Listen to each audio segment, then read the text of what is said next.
আসসালামু আলাইকুম, স্বাগতম জানাচ্ছি বিবিসি নিউজ আন্তর্জাতিক সংবাদে। শুরুতেই সংবাদ শিরোনাম, এরপর বিস্তারিত। যেসব মন্ত্রণালয় ও বিভাগ সামলাবেন তারেক রহমান। জিয়াউর রহমান ও খালেদা জিয়ার সমাধিতে প্রধানমন্ত্রী ও মন্ত্রিসভার সদস্যদের শ্রদ্ধা। চাঁদায় নিতে আসলে খুঁটির সঙ্গে বেঁধে রাখবেন হাসনাত আবদুল্লাহ। 6 বারের এমপি ধর্মমন্ত্রী কায়কোবাদের বর্ণাঢ্য রাজনৈতিক জীবন। দর্শক, এতক্ষণ শুনছিলেন সংবাদ শিরোনাম, এখন বিস্তারিত। যেসব মন্ত্রণালয় ও বিভাগ সামলাবেন তারেক রহমান। ত্রয়োদশ জাতীয় সংসদ নির্বাচনে নিরঙ্কুশ সংখ্যাঘোরতার পর প্রধানমন্ত্রী হিসেবে দায়িত্ব নিয়েছেন বিএনপির চেয়ারম্যান তারেক রহমান। দায়িত্ব গ্রহণের পর রুলস অফ বিজনেস অনুযায়ী নবগঠিত মন্ত্রিসভার সদস্যদের মধ্যে মন্ত্রণালয় ও বিভাগ বণ্টন করেছেন তিনি। মঙ্গলবার 17 ফেব্রুয়ারি রাতে মন্ত্রিপরিষদ বিভাগ থেকে জারি করা প্রজ্ঞাপনে জানানো হয়, প্রধানমন্ত্রী নিজের অধীনে রেখেছেন মন্ত্রিপরিষদ বিভাগ, প্রতিরক্ষা মন্ত্রণালয় এবং সশস্ত্র বাহিনী বিভাগ। অন্য সব মন্ত্রণালয় ও বিভাগ নবনিযুক্ত মন্ত্রী ও প্রতিমন্ত্রীদের মধ্যে বণ্টন করা হয়েছে। শপথ নেওয়ার পরপরই প্রধানমন্ত্রী 25 জন পূর্ণমন্ত্রী ও 24 জন প্রতিমন্ত্রী নিয়োগ দেন। দপ্তর বণ্টন শেষে এ সংক্রান্ত আনুষ্ঠানিক প্রজ্ঞাপন প্রকাশ করা হয়। জিয়াউর রহমান ও খালেদা জিয়ার সমাধিতে প্রধানমন্ত্রী ও মন্ত্রিসভার সদস্যদের শ্রদ্ধা। জাতীয় স্মৃতিসৌধে বীর শহীদের প্রতি শ্রদ্ধা জানিয়ে বাবা প্রাক্তন রাষ্ট্রপতি জিয়াউর রহমান ও মা সাবেক প্রধানমন্ত্রী খালেদা জিয়ার কবর জিয়ারত করেছেন তারেক রহমান। বুধবার 18 ফেব্রুয়ারি বেলা 12টার দিকে নবনির্বাচিত প্রধানমন্ত্রী তারেক রহমান তার মন্ত্রিসভার সদস্যদের নিয়ে জিয়া উদ্যানে গিয়ে শ্রদ্ধা জানান। জিয়া উদ্যান থেকে মন্ত্রিসভার সদস্যরা সচিবালয়ে যাবেন। সেখানে বিকালে নতুন মন্ত্রিসভার প্রথম বৈঠক অনুষ্ঠিত হবে। এরপরে সচিবদের সঙ্গে প্রধানমন্ত্রীর মতবিনিময় করার কথা রয়েছে। এর আগে বেলা 11টায় জাতীয় স্মৃতিসৌধে মুক্তিযুদ্ধের বীর শহীদদের প্রতি শ্রদ্ধা জানান প্রধানমন্ত্রী। পরে তিনি তার মন্ত্রিসভার সদস্যদের নিয়েও সেখানে শ্রদ্ধা নিবেদন করেন। এরপর সরকার প্রধান সেখানে বৃক্ষরোপণের পাশাপাশি পরিদর্শন বইয়ে সই করেন। ত্রয়োদশ সংসদ নির্বাচনের পর মঙ্গলবার 17 ফেব্রুয়ারি জাতীয় সংসদের দক্ষিণ প্লাজায় রাষ্ট্রপতি মোহাম্মদ শাহাবুদ্দিনের কাছ থেকে শপথ নেন নতুন মন্ত্রিসভার সদস্যরা। চাঁদা নিতে আসলে খুঁটির সঙ্গে বেঁধে রাখবেন হাসনাত আবদুল্লাহ, কুমিল্লা 4 দেবিদ্বার আসনের সংসদ সদস্য।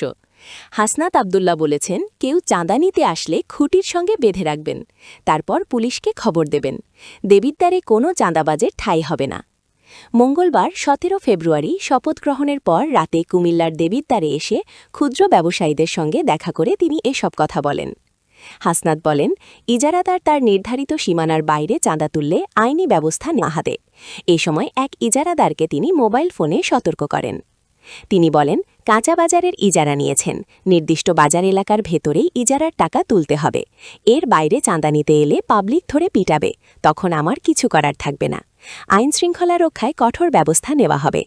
তিনি ব্যবসায়ীদের উদ্দেশ্যে বলেন, যে ব্যক্তি চাঁদা তোলে তার নাম শাহ আলম। সে যদি নির্ধারিত এলাকার বাইরে চাঁদা নিতে আসে তাকে আটকে রাখবেন এবং পুলিশে সোপর্দ করবেন। দেবিদ্বারে কোনো চাঁদা না ঠাঁই হবে না। পাশাপাশি যারা চাঁদাবাজদের আশ্রয় প্রশ্রয় দেবে তাদের বিরুদ্ধেও আইনি ব্যবস্থা নিতে পুলিশ প্রশাসনের সহযোগিতা নেওয়া হবে।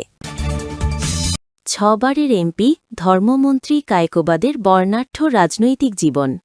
কাজী শাহ মোফাজ্জল হোসাইন কায়কোবাদ। তিনি কুমিল্লা 3 মুরাদনগর সংসদীয় আসন থেকে 6 বার সংসদ সদস্য নির্বাচিত হয়েছেন। তারেক রহমানের মন্ত্রিসভায় তিনি ধর্ম মন্ত্রণালয়ের পূর্ণ মন্ত্রীর দায়িত্ব পেয়েছেন।